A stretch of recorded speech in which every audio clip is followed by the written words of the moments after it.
Hello there, my friends. Not a lot to report as per normal. I did get. I rang my cousin. I have one cousin left. He's there. He's 85. He's the oldest cousins out of all of us. Um, I am adopted, but I consider them my family because I was only 3 weeks when I was adopted. And the family had 8 children.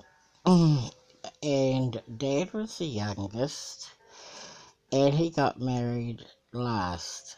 So our cousins were a lot older than us, and we didn't see them or get to play with them. We did on my mother's side because both those three sisters got married late. And they were our ages. It's a shame about Dad's side, and some of Dad's brothers were capital a-holes. They really, really were. But this one cousin, I've kept in contact. His mother was Dad's sister, and she spent most of her life in a mental hospital. Probably, I don't know what they would have called it back then, probably schizophrenia. And I keep in contact with him, and he's been so good to me last year. He bought me a bed, he gave me groceries, he actually gave me a fair whack of money to help at doctor's bills and things. And I rang him up just to have a wee talk to him to say how very lost and alone I am, and how I feel awful not doing anything because I really want to help people. Now, there's a big reason why I can't help people in New Zealand, and that's because even to be a volunteer, they will check your police records.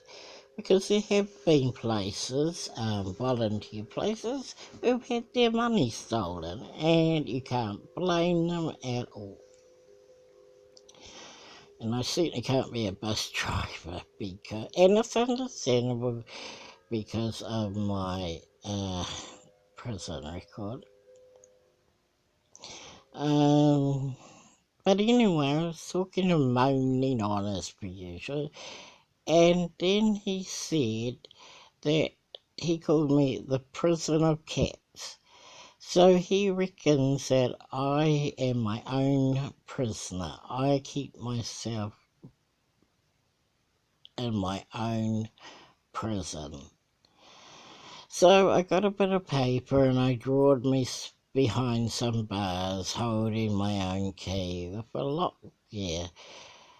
But I guess I keep working on it. It may help, it may not. He may be right, he may be wrong. You know, with him, he just thinks you need to go out and find these suitable friends, but the real world just does not work like that. I'd love it if it did. No, I do feel guilty as in I feel like I had a wonderful upbringing in that beautiful Victorian garden, beautiful, beautiful. And I was so fit and happy, and now I'm so unfit and unhappy. And that I live in that garden, even though I know the old house has been pulled down and the whole garden's been destroyed. To me, it'll always be there. And I don't want to go back and see that land because to me it'll always be how it was. That was thanks to my brother who was supposed to take over the milking, but he thought being a farmer was driving around on big tractors and going for long holidays, so he just gave up and there was nothing more Mum could do but sell the farm, and it was really heartbreaking. And what was even worse was before Mum died, I had gambled nearly my whole inheritance away. But it wasn't just gambling, because it had been 30 years of Mum helping me with cars and insurance, and so it wasn't all gambling.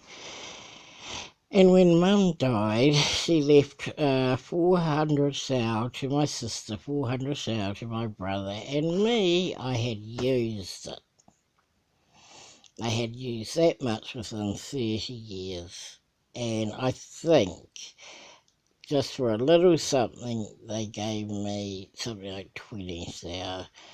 I couldn't really even get a car with that. Not that I wanted one at this stage. It's funny, I've always had a car, but living in the city, you don't need one, and it's a big worry off your hands. Like, is somebody going to walk down the driveway and steal it? Is it going to be registered? Is it going, you know what I mean? Will I get to?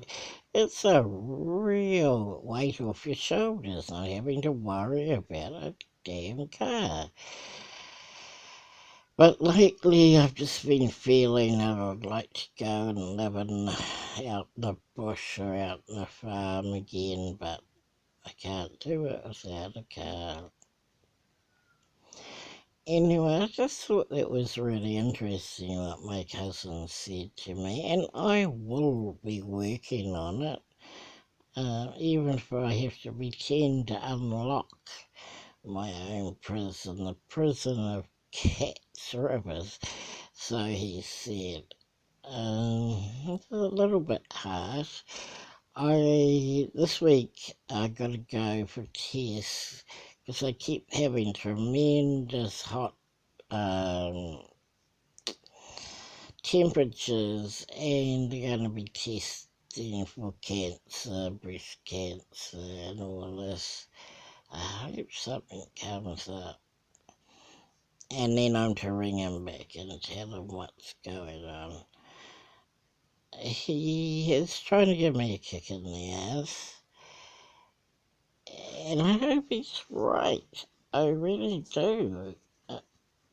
And my next door neighbour in the flat next door, because it's joined to my flat, he feels the same a lot.